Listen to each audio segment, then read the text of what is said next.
Dando continuidade à nossa aula de anamnese, a gente vai falar sobre os olhos. Observar sobrancelhas, cílios, movimentos palpebrais, edema, direção da comissura palpebral, transversal e obíqua, afastamento de pálpebras e picanto, hemorragias conjuntivas, que são comuns, mas são absorvidas em qualquer procedimento, secreção purulenta, que deve ser investigada qual que é a causa. Aqui, ó, são as pregas, tá? Do epicanto, que precisamos observar, tá? Se tiver algum tipo de hemorragia também. Microfitalmia, né? É a córnea com diâmetro menor de 9 milímetros, tá? Então, aqui, ó, temos aqui uma córnea aqui, ó, diferenciada, tá? Catarata, que se apresenta com reflexo esbranquiçado de pupila, tratamento de pupila, certo? A midríase e a miose, e se elas têm igualdade, porque quando a gente fala de tamanho de pupila, a gente pode falar de pupila de midríase, tá? E miose, se ela tá aumentado de tamanho ou se ela tá diminuído. Ou ainda sobre a igualdade, tá? Que ela é isocórdia ou anisocórdia, se ela é igual. A reação à luz, tá? Estrabismo não tem muito significado nessa idade, tá? E o nistagmo, que é lateral e frequente. Aqui, ó, a gente vê um pouco de glaucoma, tá? Que pode ter alteração de córnea e também de catarata. Orelhas. Observar forma, tamanho, simetria, implantação, papilomas pré-auriculares, anomalia do pavilhão, pode estar associada a malformação e anormalidade cromossômica. Acuidade auditiva pode ser pesquisada através de uma emissão de um ruído próximo do ouvido, observar a resposta de reflexo clóqueo palpebral, que é piscar com os olhos, se ele estiver ouvindo bem, tá? Mas aqui a gente pode ter algumas alterações, tá? E observar. A gente precisa observar se a orelha tem o mesmo tamanho, se ela não tem nenhuma deformidade. O nariz. Observar a forma, permeabilidade de coanas, né? Que é conforme a respiração, mediante a oclusão da boca e de cada narina separadamente, ou a passagem de umas sondas pela narina e a presença de secreção, se acaso tiver. A boca. Observar o palato duro junto às gengivas, né? Pequenas formações esbranquiçadas, que fica aqui, ó, no palato. As pérolas de Espin, que são lesões erosivas avermelhadas, chamadas de afta. E a presença de dentes. Se acaso tiver dente, é necessário eu observar, né? Colocar lá como a observação. A boca. Observa a conformação do palato e a presença da fenda palatina, certo? Ó, palato e fenda palatina. Ou ainda a gente pode observar os lábios leporinos, que é isso aqui, ó, lábio leporino. O desvio da comissura labial, que pode estar associada à paralisia facial por traumatismo de parto. Visualizar a vulva e avaliar o tamanho da língua e o freio labial. O pescoço. Palpar a parte mediana para detectar a presença de bócio, fístula e cisto. A lateral para pesquisar o hematoma de esternocleidomastoidei. Palpar ambas as clavículas para descartar a presença de fratura. E explorar a mobilidade de tônus, né? Se tem movimentação, se não sente dor, né? A fazer a palpação. O tórax do recém-nascido é um cilindro e de ângulo costal de 90. Uma assimetria pode ser determinada por malformações de coração, pulmão, coluna ou arcabouço costal. Observar a engurgitamento de mamas ou a presença de leite, que pode ocorrer ambos os sexos, bem como a presença de glândulas supraneurais, que são mais, né? Tem mais mamilos, tá? Pulmões. A respiração é abdominal, quando predominante torácica, com retração indicada a dificuldade respiratória. A frequência respiratória média é de 40 movimentos no RN, de termo, e de 60 no prematuro. Os movimentos serão contados durante 2 minutos e dividido no total por 2. Estretores úmidos, logo após o nascimento, normalmente são transitórios e desaparecem nas primeiras horas de vida. Estretor úmido é quando tem aquele ruído que faz ao respirar. Sua persistência obrigará a verificar a ausência de patologias pulmonares, bem como diminuição global e assimétrica do murmúrio vesicular, assimétrica dos dois lados. Cardiovascular. A frequência cardíaca varia de 120 a 160 batimentos por minuto. Os batimentos cardíacos têm sua intensidade máxima ao longo do bordo esquerdo e externo.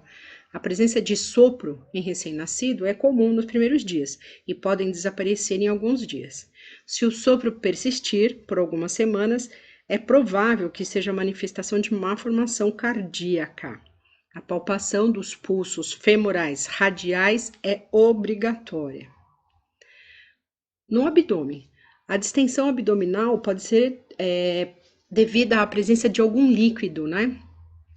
Visceromegalia, obstrução ou perfuração intestinal. O abdômen escavado associado à dificuldade respiratória severa sugere um diagnóstico de hérnia no diafragma, tá?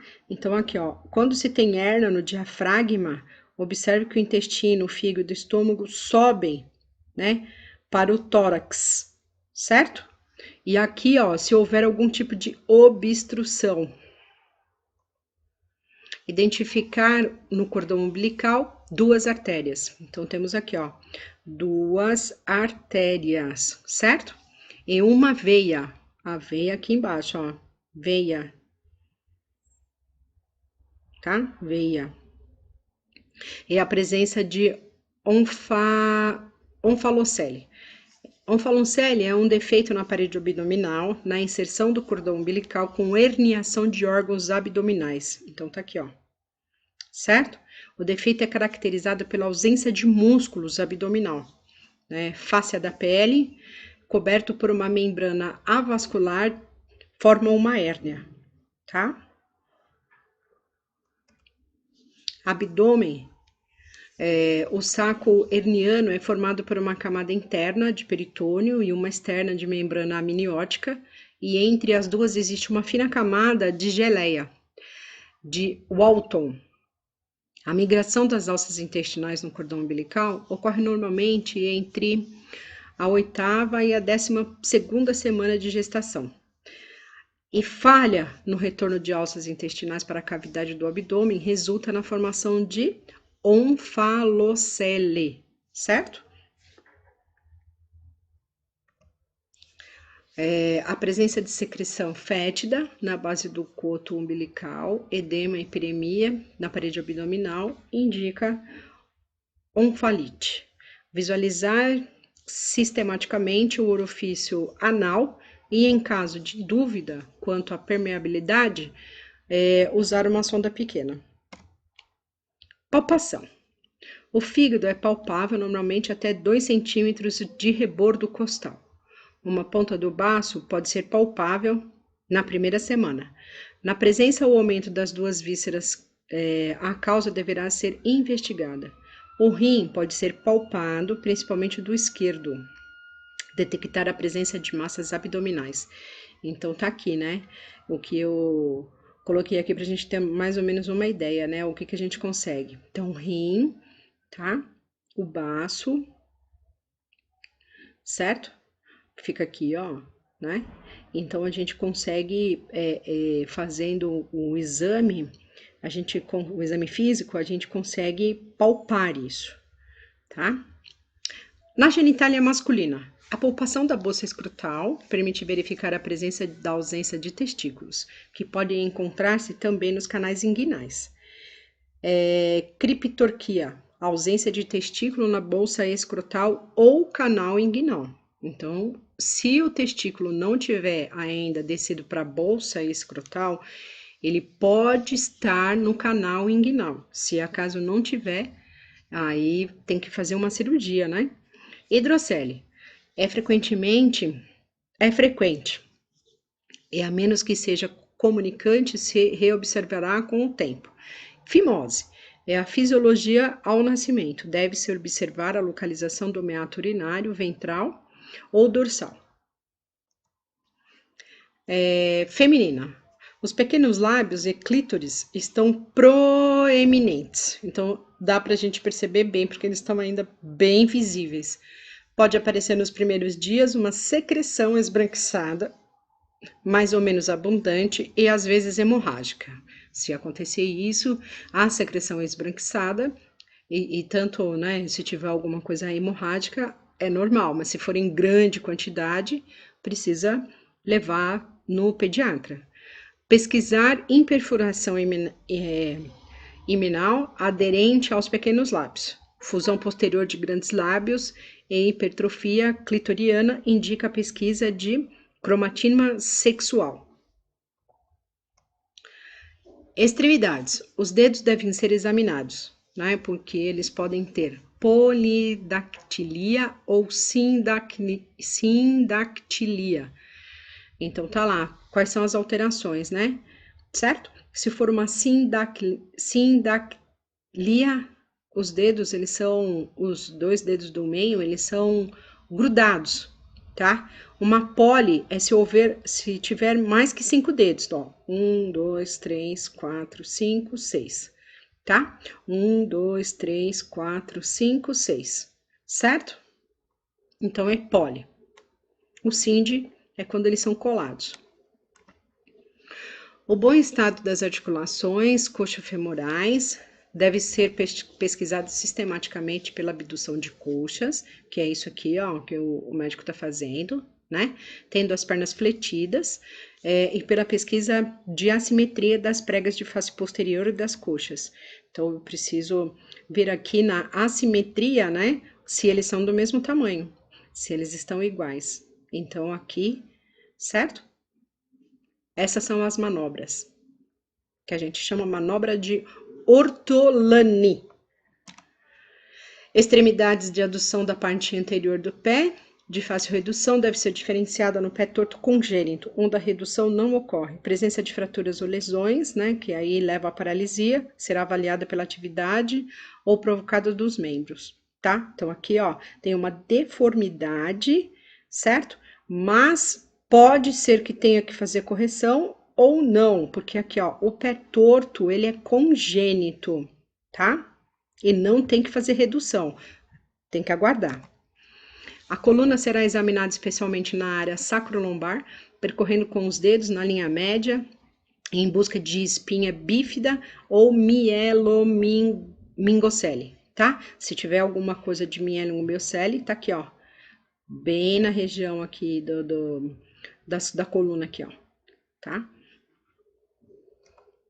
Exame neurológico compreende a observação da atitude reativa do choro, tônus, movimento de reflexão do recém-nascido. Deve-se pesquisar os reflexos de Moro, sucção, busca de representação plantar e palmar, tônus do pescoço, extensão cruzada de membros inferiores, endireitamento de tronco e marcha automática, tá? Então, aqui a gente termina a nossa anamnese